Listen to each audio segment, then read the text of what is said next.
चीन पाकिस्तान के संयुक्त बयान पर भारत विदेश मंत्रालय ने कहा, लद्दाख और जम्मू कश्मीर हमारा अटूट हिस्सा। पाकिस्तानी पीएम शहबाज शरीफ की बीजिंग यात्रा के दौरान जारी चीन पाकिस्तान साझा बयान में जम्मू कश्मीर का जिक्र आने पर भारत ने तीखा विरोध दर्ज कराया है। विदेश मंत्रालय ने इसे पूरी तरह खारिज करते हुए कहा कि जम्मू कश्मीर और लद्दाख भारत के संप्रभु क्षेत्र और किसी तीसरे देश को इस पर टिप्पणी का हक नहीं है।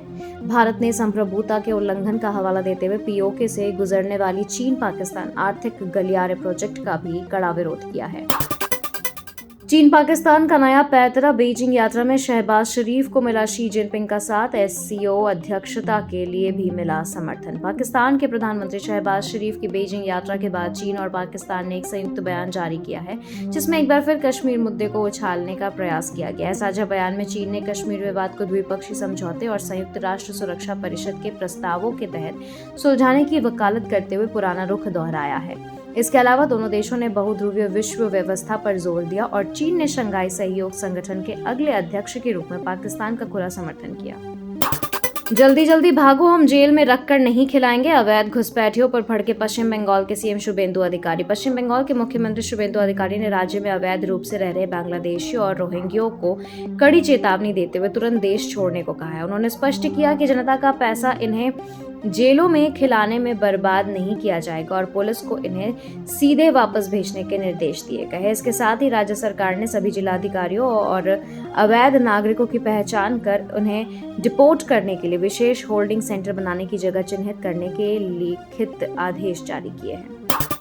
सीमा से 50 किलोमीटर तक की असामान्य गतिविधियों और अवैध निर्माण पर रखे कड़ी नजर। बीकानेर में बीएसएफ जवानों से बोले गृह मंत्री अमित शाह। केंद्रीय गृह मंत्री अमित शाह ने राजस्थान के बीकानेर में भारत पाकिस्तान अंतर्राष्ट्रीय सीमा पर बीएसएफ की सांचू पोस्ट का दौरा किया है।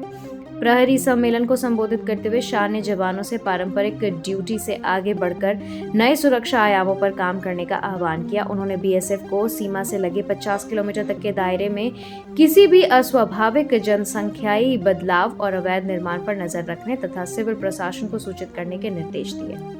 पहले तारों पर कपड़े सुखाते थे लोग। यूपी में बिजली संकट के आरोपों पर मुख्यमंत्री योगी का समाजवादी पार्टी पर सीधा पलटवार। उत्तर प्रदेश में बिजली संकट को लेकर के विपक्ष के हमलों का मुख्यमंत्री योगी आदित्यनाथ ने करारा जवाब दिया है। समाजवादी पार्टी पर निशाना साधते हुए सीएम योगी ने कहा कि जो लोग आज ऊर्जा संकट पर उंगली उठा रहे हैं, उनके शासनकाल में बिजली ही नहीं आती थी और लोग बिजली के तारों पर कपड़ा सुखाया करते थे। सरकार ने दावा किया कि उत्तर प्रदेश इस समय इतिहास की सर्वाधिक बिजली आपूर्ति कर रहा है और पीक डिमांड की सप्लाई के मामले में देश में सबसे आगे है। दिल्ली सरकार का बड़ा फैसला। सीएम रेखा गुप्ता राशन के लिए ईडब्ल्यूएस आय सीमा बढ़ाकर 2.5 लाख रुपए करने का किया ऐलान। दिल्ली की मुख्यमंत्री रेखा गुप्ता ने कैबिनेट बैठक में एक बड़ा फैसला लेते हुए मुफ्त राशन के लिए ईडब्ल्यूएस सालाना आय सीमा को 1.20 लाख रुपए से बढ़ाकर 2.5 लाख रुपए कर दिया है। खाद्य आपूर्ति मंत्री मनजिंदर सिंह सिरसा ने बताया कि इस फैसले से लाखों नए परिवार सार्वजनिक वितरण प्रणाली के दायरे में आएंगे। इससे नई व्यवस्था में राशन का लाभ सीधे लाभार्थियों के आधार लिंक्ड बैंकों में सब्सिडी तकनीक के माध्यम से भेजा जाएगा। करीब 2 लाख फर्जी कार्ड रद्द कर नए आवेदन शुरू कर दिए गए हैं। प्रधानमंत्री नरेंद्र मोदी के सफल नेतृत्व के 12 वर्ष पूरे। मुंबई में मुख्यमंत्री देवेंद्र फडणवीस ने राष्ट्र निर्माण की तत्पूर्ति अंक का किया विमोचन। प्रधानमंत्री मोदी ने 26 मई 2026 को अपने कार्यकाल के ऐतिहासिक 12 वर्ष पूरे कर लिए हैं। इस अवसर पर मुंबई के रविंद्र नाट्य मंदिर में मुख्यमंत्री देवेंद्र फडणवीस ने राष्ट्र निर्माण की तत्पूर्ति नामक विशेष संग्रहणीय अंक का विमोचन किया। सीएम फडणवीस ने पीएम मोदी के दूरदर्शी नेतृत्व की सराहना करते हुए कहा कि उन्होंने भारत को अनुदानों पर निर्भर रहने वाली मानसिकता से बाहर निकाला है। मेक इन इंडिया के जरिए भारत को याचक से एक मजबूत वैश्विक शक्ति बनाया है। कावेरी नदी पर मेकेदातु बांध के भूमि पूजन से भड़का तमिलनाडु। सीएम जोसेफ विजय ने पीएम मोदी को पत्र लिखकर निर्माण रोकने की मांग की। तमिलनाडु के मुख्यमंत्री जोसेफ विजय ने प्रधानमंत्री नरेंद्र मोदी को पत्र लिखकर कर्नाटक सरकार द्वारा प्रस्तावित मेकेदातु बांध परियोजना के निर्माण पर तुरंत रोक लगाने का आग्रह किया है।